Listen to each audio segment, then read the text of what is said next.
আজ 5ই এপ্রিল রবিবার জানাবো আজকের বাছাই করা 50টি তাজা সংবাদ। শুরুতেই হেডলাইন্স। পশ্চিমবঙ্গ বিধানসভা নির্বাচন 2026 কি বলছে বিভিন্ন সংস্থার ওপিনিয়ন পোল বা জনমত সমীক্ষা, দেখুন। মনোনয়নপত্র জমা দেওয়ার আগে বদলে গেল মন, প্রতিদ্বন্দ্বীর হাত ধরে তৃণমূলে যোগ দিলেন বিরোধী প্রার্থী। নন্দীগ্রামে শুভেন্দুর প্রতিপক্ষ পবিত্রের সম্পত্তি পরিমাণ কত, শিক্ষাগত যোগ্যতায় বা কি বলছে হলফনামা। বিক্ষোভে সামিল ছিলেন। মালদহ কাণ্ডে এবার নাম জড়ালো রাজ্যের বিদায়ী মন্ত্রী সাবিনা ইয়াসমিনের। বিচারকদের আটকে রেখে হেনস্থা, মোথাবাড়িতে গ্রেপ্তার প্রার্থী সহ 18, উত্তপ্ত কালিয়াচক। কেন্দ্রীয় মন্ত্রিত্ব হারানোর পরে এক লাফে কমে গিয়েছে আয়, বিজেপির নিশীথের বিরুদ্ধে ঝুলছে ডাকাতির মামলাও। মালদায় মমতার দাঙ্গার দাবিকে চ্যালেঞ্জ করে চরম কথা বলে দিলেন নওশাদ, দেখুন আর কি বললেন। সবটুকু দেওয়ার পরও লড়াইয়ের আগে পলাতক, মালদহের পালে মৌসুমি হাওয়া দিয়ে বেনজির স্লেশ মমতার। শুভেন্দুর মনোনয়নে সেই বিশৃঙ্খলার জের, লালবাজারের এক নোটিশে ঘুম উড়ল 38 জনের। সাপ্লিমেন্টারি তালিকায় নাম বাদ, বসিরহাটে বিক্ষোভ, ভোটারদের দাবি তালিকায় নাম তুলতে হবে। আবার আসছে কালবৈশাখী, টানা 7 দিন ব্যাপক ঝড় বৃষ্টি, কবে কোন জেলায়। লকডাউনের মতোই দুবেলা খাবারও জুটছে না, এলপিজি সংকটে ভিন রাজ্য ছেড়ে গ্রামে ফিরছেন পরিযায়ী শ্রমিকরা। পশ্চিম এশিয়ার যুদ্ধে ধ্বংস 7 মার্কিন বিমান, কোন রণকৌশলে আমেরিকার পাঁজর ভাঙছে ইরান। আহত বাঘ আরও ভয়ঙ্কর, দলের নেতাদের বিস্ফোরক সব অভিযোগের মোক্ষম জবাব দিলেন রাঘব চাড্ডা। যুবসাথী প্রকল্পে টাকা, চাকরিও দেবে রাজ্য, কারো কাছে হাত পাততে হবে না, লক্ষ্মীর ভাণ্ডার নিয়ে আশ্বস্ত করলেন মমতা। শয়ে শয়ে নাম বাদ কমিশনের খাতায়, মালদহের শাহকে মমতা বললেন এদের মুখোমুখি দাঁড়ান। বাইরনের সাগর দিঘিতে মির্জাফর কে, কংগ্রেসের আত্মঘাতী সিদ্ধান্তে আশার আলো দেখছে বামেরাও, কি বলছে ভোট অঙ্ক। তৃণমূল যদি মনে করে রক্তারক্তি ছাড়া নির্বাচন হবে না, তাহলে বহরমপুরে হুঙ্কার অধীরের। কোনো তারকা নই, মাটির মানুষ, ব্যাংক অ্যাকাউন্ট অসঙ্গতি কাটিয়ে মনোনয়ন জমা রাজন্যার। শ্যামপুকুরে উল্টো হাওয়া, বিজেপি প্রার্থীকে দেখেই টাকার বন্যা স্থানীয়দের।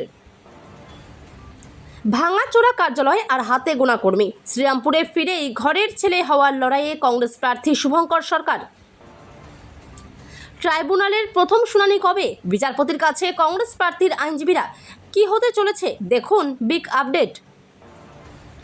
ডবল ইঞ্জিন সরকারের দুটো ইঞ্জিন কি, বিজেপির স্লোগানকে অস্ত্র করেই বিঞ্জের আক্রমণ অভিষেকের। 20 লক্ষ নাম বিকেলের চায়ে বাদ, দাতনের সভা থেকে দুর্নীতির বিস্ফোরক তথ্য ফাঁস করলেন শুভেন্দু অধিকারী। ভোটের মুখে মাস্টার স্ট্রোক, মমতার উত্তরসূরি হিসেবে অভিষেকই চূড়ান্ত, কুণাল ঘোষের দাবিতে উত্তাল বঙ্গ রাজনীতি। বেনজির ঘটনা ময়নাগুড়িতে, বিজেপির হয়ে মনোনয়ন জমা দিলেন 2 প্রার্থী, গোষ্ঠী কোন্দল প্রকাশ্যে। নদিয়ায় 1.25 লক্ষ ভোটার গায়েব, নির্বাচনের ঠিক মুখে একই কাণ্ড, মাথায় হাত তৃণমূল বিজেপির। শিশু কন্যাকে ফেলে গেল পরিবার, কৃষ্ণনগরে পথের ধারে রাতের অন্ধকারে আগলে রাখল কুকুরের দল। তৃণমূলের তারকা প্রচারকদের তালিকায় মমতা অভিষেকের সঙ্গে কোয়েল প্রতিকূর। সন্ধে নামতেই আছড়ে পড়ল ভয়ঙ্কর খবর, জাহাজ না পৌঁছলে জুটবে পৃথিবীর প্রথম জ্বালানি শূন্য দেশের তকমা। আরই ভুলে ভাব, খড়গপুরের দাবাং নেতা দিলীপের মনোনয়নে শুভেন্দু, নিচুতলায় ঐক্যের বার্তা দেওয়ার কৌশল। বাটনা বাটা মেয়েদের কাজ, রাজমিস্ত্রির জোগাড়ে হাত লাগিয়ে বেলাগাম পান্ডুয়ার বিজেপি প্রার্থী। ভোটকর্মী নিয়োগের নতুন গাইডলাইন জারি নির্বাচন কমিশনের, ভোটের আগেই কড়া পদক্ষেপ কমিশনের। গ্যাস বুকিংয়ে বদল আনল কেন্দ্র, নতুন নিয়ম না জানলে বিপদে পড়তে পারেন। অবসরপ্রাপ্ত বিচারপতি ট্রাইব্যুনাল থেকে সরে দাঁড়ালেন, বললেন এত কাজের চাপ নিতে পারছি না, এসআইআর প্রক্রিয়া সঠিকভাবে হয়নি। ভোটের মুখে কমিশনের সার্জিক্যাল স্ট্রাইক, তৃণমূল ঘনিষ্ঠ 832 জনের নিরাপত্তা ছাঁটাইয়ের কড়া নির্দেশ। উচ্চ মাধ্যমিকের সেমিস্টার বাতিল, ভাইরাল বিজ্ঞপ্তিতে তোলপাড় রাজ্য, সততা নিয়ে মুখ খুলল সংসদ। ভোটের ইতিহাসে সর্বোচ্চ, জম্মু কাশ্মীরকেও ছাপিয়ে গেল বাংলা, বিধানসভা ভোটে নজিরবিহীন নিরাপত্তার ব্লু প্রিন্ট কমিশনের। কালিয়াচক কাণ্ডে ধৃত মোফাক্কেরুল ইসলামকে তাদের দলের নেতা, মুখ খুলল দল। ভর দুপুরে ফাঁকা রাস্তা, ভবানীপুরে চুপি চুপি দেওয়াল দখল বিজেপির। মুর্শিদাবাদে বড় ধাক্কা খেলেন হুমায়ুন, তৃণমূলের পাল্টা চালে বেকায়দায় জনতা উন্নয়ন পার্টির নেতা। 15 দিন ধরে নাবালক পুত্রকে হোটেলে বন্দি করে রেখে গেলেন মা, মায়ের মতো আগলে রাখলেন কর্মীরা, এলো পুলিশ। তারপর এপ্রিলের প্রথম 15 দিনের মধ্যে 7 দিনই বন্ধ ব্যাংক। জানেন কবে কবে সার্ভিস পাবেন না আপনার বাঞ্চে? অধীরের প্রচারে জয় বাংলা স্লোগান, বিক্ষোভে বাধা দিতে গিয়ে তৃণমূল কর্মীদের সঙ্গে ধস্তাধস্তি পুলিশের। চিন্তা নেই, শিক্ষক, পঞ্চায়েত ও পুরসভার কর্মীদেরও মহার্ঘ ভাতা নিয়ে বড় পদক্ষেপ নবান্নের। এতক্ষণ শুনছিলেন আপনারা সংবাদ শিরোনাম, এবার শুনবেন বিস্তারিত খবর। 2026 সালের পশ্চিমবঙ্গ বিধানসভা নির্বাচন 23 এবং 29 এপ্রিল 2 দফায় অনুষ্ঠিত হতে চলেছে নিয়ে রাজনৈতিক মহলে উত্তাপ তুঙ্গে। নির্বাচন কমিশন নির্ঘণ্ট ঘোষণার পর থেকেই রাজ্যের 294টি আসনে কার দখল থাকবে তা নিয়ে শুরু হয়েছে তীব্র জল্পনা। শাসক দল তৃণমূল কংগ্রেস এবং প্রধান বিরোধী দল ভারতীয় জনতা পার্টির মধ্যে মূল লড়াই হলেও বাম কংগ্রেস জোটও নিজেদের হারানো জমি পুনরুদ্ধারের চেষ্টায় রয়েছে। নির্বাচনের ঠিক আগে বেশ কয়েকটি জাতীয় ও স্থানীয় সংবাদ মাধ্যম এবং সমীক্ষক সংস্থা তাদের ওপিনিয়ন পোল বা প্রাক নির্বাচনী জনমত সমীক্ষার রিপোর্ট প্রকাশ করেছে। এক নজরে দেখে নেওয়া যাক সম্প্রতি সমীক্ষাগুলিতে কী তথ্য উঠে এসেছে। সম্প্রতি নিউজ 18-এর তরফ থেকে প্রকাশিত 2026 সালের মেগা ওপিনিয়ন পোল অনুযায়ী পশ্চিমবঙ্গে আবারও ঘাসফুল শিবিরের জয়ের প্রবল সম্ভাবনা রয়েছে। সর্বভারতীয় স্তরে সুপরিচিত সমীক্ষক সংস্থা ম্যাট্রাইজ এবং সংবাদ সংস্থা IANS এর যৌথ সমীক্ষা বাংলার রাজনীতিতে এক হাড্ডাহাড্ডি লড়াইয়ের ইঙ্গিত দিয়েছে।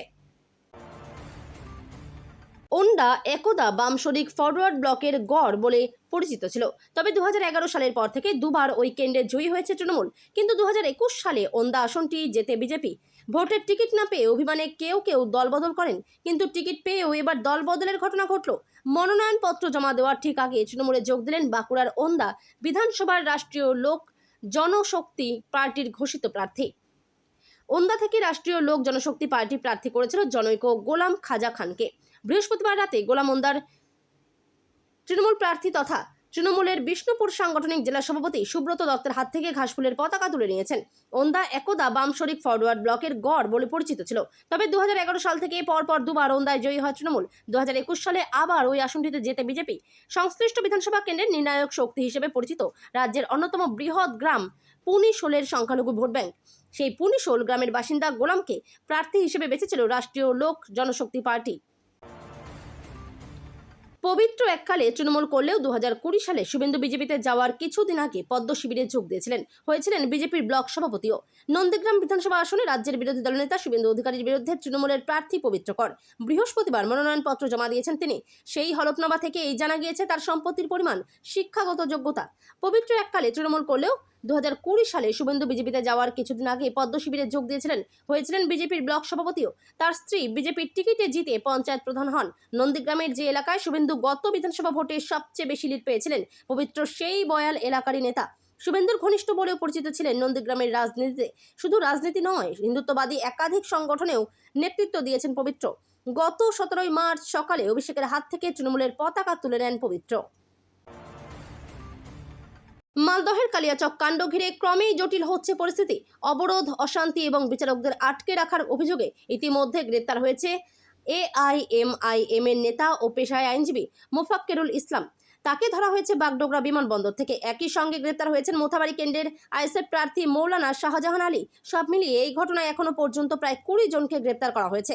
তদন্তের গতি যত এগোচ্ছে ততই নতুন নতুন নাম উঠে আসছে এই ঘটনায়। ইতিমধ্যেই অভিযোগের তালিকায় জড়িয়েছে রাজ্যের বিদায়ী মন্ত্রী এবং তৃণমূল নেত্রী সাবিনা ইয়াসমিনের নাম। বিরোধী শিবিরের দাবি, গত 1 এপ্রিল যে বিক্ষোভ শুরু হয়েছিল তার শুরু থেকেই নাকি উপস্থিত ছিলেন মোথাবাড়ির বিধায়ক সাবিনা ইয়াসমিন। বিজেপির তথ্য প্রযুক্তি শাখার প্রধান অমিত মালব্য দাবি করেছেন। ভোটার তালিকা থেকে নাম বাদ যাওয়াকে কেন্দ্র করে রণক্ষেত্রের চেহারা নিল মালদার কালিয়াচক 2 নম্বর ব্লক অফিসে কর্মরত 7 জন বিচারককে দীর্ঘক্ষণ আটকে রেখে হেনস্থা ও তাদের গাড়িতে হামলার অভিযোগে ইন্ডিয়ান সেকুলার ফ্রন্ট এর এক প্রার্থী সহ মোট 18 জনকে গ্রেপ্তার করেছে মোথাবাড়ি থানার পুলিশ। ধৃতদের মধ্যে আইএসএফ প্রার্থী শাহজাহান আলী কাদরির পরিচয় জানা গেলেও তদন্তের স্বার্থে বাকি 17 জনের নাম এখনও গোপন রেখেছে প্রশাসন। বৃহস্পতিবার ধৃতদের মালদা আদালতে তোলা হলে বিচারক তাদের 10 দিনের পুলিশ হেফাজতের নির্দেশ দেন। স্থানীয় ও প্রশাসনিক সূত্রে খবর, বুধবার সকাল থেকে কালিয়াচক 2 নম্বর ব্লকের সুজাপুর ও মোথাবাড়ি সংলগ্ন এলাকায় ভোটার তালিকা সংশোধনী নিয়ে বিক্ষোভ শুরু হয়। আন্দোলনকারীরা 12 নম্বর জাতীয় সড়ক অবরোধ করলে যান চলাচল স্তব্ধ হয়ে যায়। অভিযোগ, বিকালে কালিয়াচক 1 ব্লক থেকে কাজ সেরে 4 জন বিচারক কালিয়াচক 2 ব্লকে তাদের সহকর্মীদের সঙ্গে দেখা করতে এলে পরিস্থিতি ভয়াবহ হয়ে ওঠে।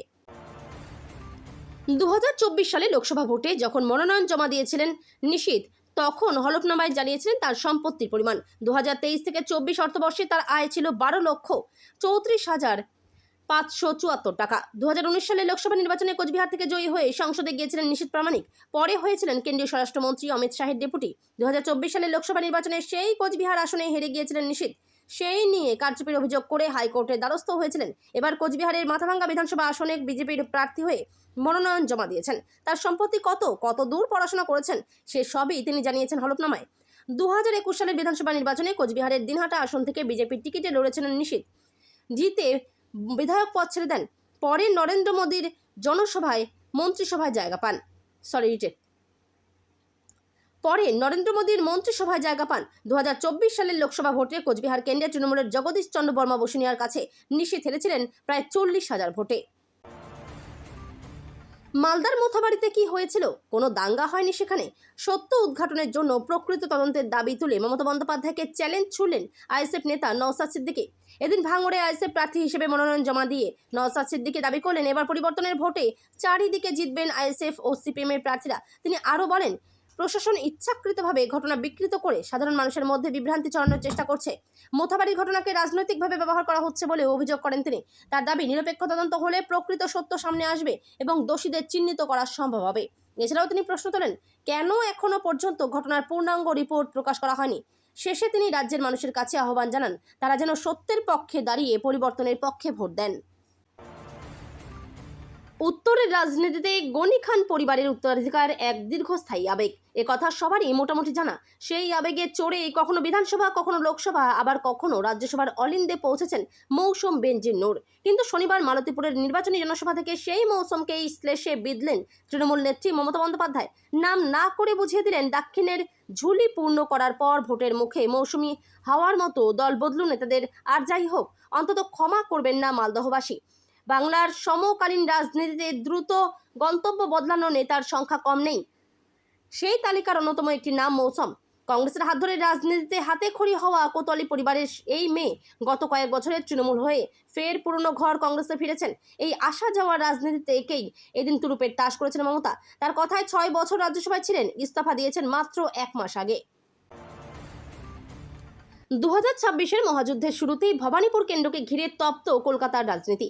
গত 3রা এপ্রিল বিজেপি প্রার্থী তথা রাজ্যের বিরোধী দলনেতা শুভেন্দু অধিকারীর মনোনয়ন পেশকে কেন্দ্র করে হাজরামোড় এলাকায় যে অভাবনীয় বিশৃঙ্খলা তৈরি হয়েছিল তার রেশ এখন আইনি লড়াইয়ের মোড় নিয়েছে। পুলিশের এক নজিরবিহীন পদক্ষেপে এখন রীতিমতো শোরগোল পড়ে গেছে প্রশাসনের অন্দরে। লালবাজারের গোয়েন্দা বিভাগ থেকে পাঠানো এক বিশেষ নোটিশেই একযোগে ঘুম উড়েছে 38 জনের। গত বৃহস্পতিবার যখন শুভেন্দু অধিকারী বিশাল মিছিল করে আলিপুরের দিকে মনোনয়ন জমা দিতে যাচ্ছিলেন, তখনই হাজরামোড় এলাকা কার্যত রণক্ষেত্রের চেহারা নেয়। হাজার হাজার মানুষের ভিড়, স্লোগান এবং পাল্টা স্লোগানে পরিস্থিতি হাতের বাইরে চলে যায়। সিসিটিভি ফুটেজে দেখা গিয়েছে জনতাকে সামলাতে পুলিশকে রীতিমতো হিমশিম খেতে হচ্ছে। এই বিশৃঙ্খলার পরেই আলিপুর ও কালীঘাট থানায় পুলিশের তরফে স্বতঃস্প্রণোদিত হয়ে 2টি পৃথক এফআইআর দায়ের করা হয়েছিল। ভোট যত এগিয়ে আসছে ততই বঙ্গে বাড়ছে রাজনৈতিক উত্তাপ। বিশেষ করে এসআইআর তালিকা নিয়ে বেঁধেছে যত বিপত্তি। নির্বাচন কমিশন সাপ্লিমেন্টারি তালিকা প্রকাশ করার পর দেখা দিয়েছে বহু ভোটারের নাম বাদ গিয়েছে। বসিরহাট উত্তর বিধানসভার চাপাপুকুর পঞ্চায়েতের 157 নম্বর বুথে সাপ্লিমেন্টারি তালিকা প্রকাশের পর দেখা গিয়েছে 403 জনের নাম বাদ গিয়েছে। এই তথ্য সামনে আসার পরেই বিক্ষোভে ফেটে পড়েন স্থানীয় বাসিন্দারা। সাপ্লিমেন্টারি তালিকা প্রকাশের পর দেখা গিয়েছে ওই পার্টির দায়িত্বে থাকা বিএলও ও অতিরিক্ত বিএলও সহ তাদের পরিবারের সদস্যদের নামও বাদ গিয়েছে। এমনকি 2002 সালের তালিকাতে নাম থাকা অনেকেরই নাম বাদ গিয়েছে তালিকা থেকে। এই দেখেই বিক্ষোভে ফেটে পড়েন স্থানীয়রা। নির্বাচন কমিশনের বিরুদ্ধে বিক্ষোভ দেখান এলাকার মানুষ। তাদের দাবি, ষড়যন্ত্র করে নাম বাদ দেওয়া হয়েছে, অবিলম্বে বৈধ ভোটারদের নাম তালিকাভুক্ত করতে হবে।